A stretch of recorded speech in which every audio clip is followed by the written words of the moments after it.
د شهید ریحان زیب خان قبر چیرته د اکثر خلک دا پوښتنه کوي نه درته مکمل وایم خو ویډیو شي کوي چې څوک هم تلل غواړي په کومه لار ته چې دا هغه مکمل د الف نه وایي پورې په دې کې شته چې کوم ځای پورې ځلې او اخره کې اخوارې وګورئ ملګرو چې ور پیشي سره هلته ناست وي قبر ته وایي د سار نظر راسم دی قبر ته ملګرو خپلې خبرې نه اوږدې کوم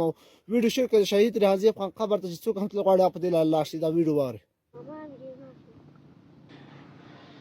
ستا څه ده ماما دې زمانې ماما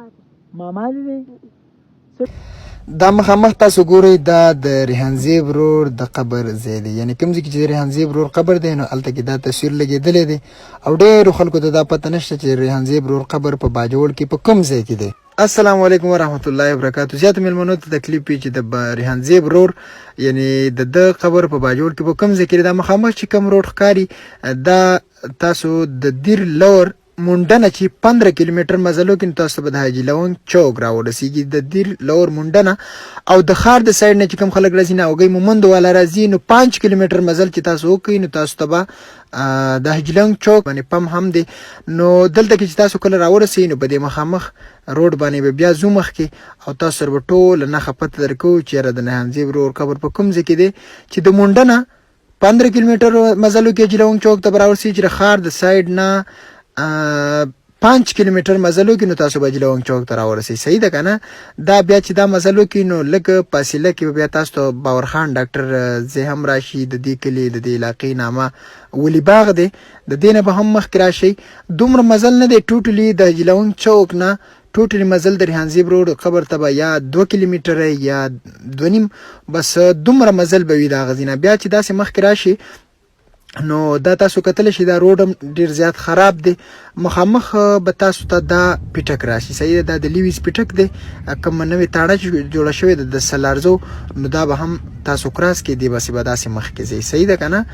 نو دا هم تاسو ته پته در کومه بیا به مخکې ځئ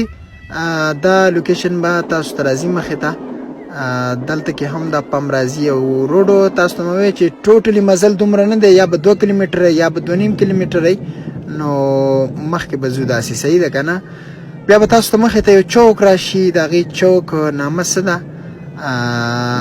چرګو چوک یعنی دا چرګو چوک دی ښه په دې کې دا سایډ ته چې کوم لار تللی دا ګوره زه تاسو ته ښیم دا پیلډر چې په کوم سایډ باندې لاړی دې سایډ باندې ریحان زیب ورور قبر چې پیاده مزل کې 15-16 منټه او چې په ګاډي کې نو 30 سیکنډ یا داسې مزل کې رسېږي دا بل روډ د هغې مور پلار چې کوم ځای کې اوسېږي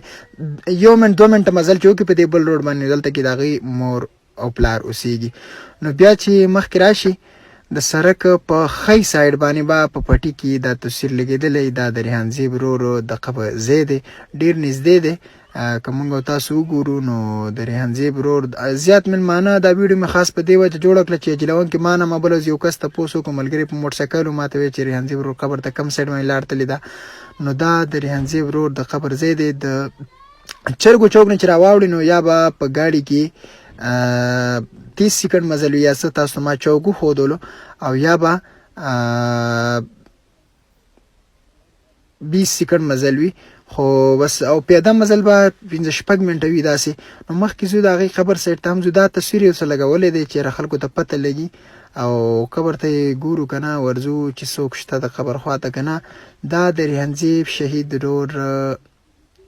زه به ورته مزار ویم چې مزار دی او دا ماشوم هم خواته ناست ده نه ما تپوس وکړو نو دی ما ته ووایي زما ماما دی نو د دې ماشوم زړه یم ډېر زیات دردولی ما ته وایي زه سهار راغلی یم وایي ماما مې دی وایي زه دلته دې ته ناست یم دا د ریحان زیب ورور د قبر ویډیو وه چې په باجوړ کې په کوم ځای کې په کومه علاقه کې د هغوی دا قبر دی نو ما وایي چې تاسو سره هم شیر کوم دا ویډیو مې خاص په دې وجه چې میلمانه راځي او زیات تکلیف یې ورته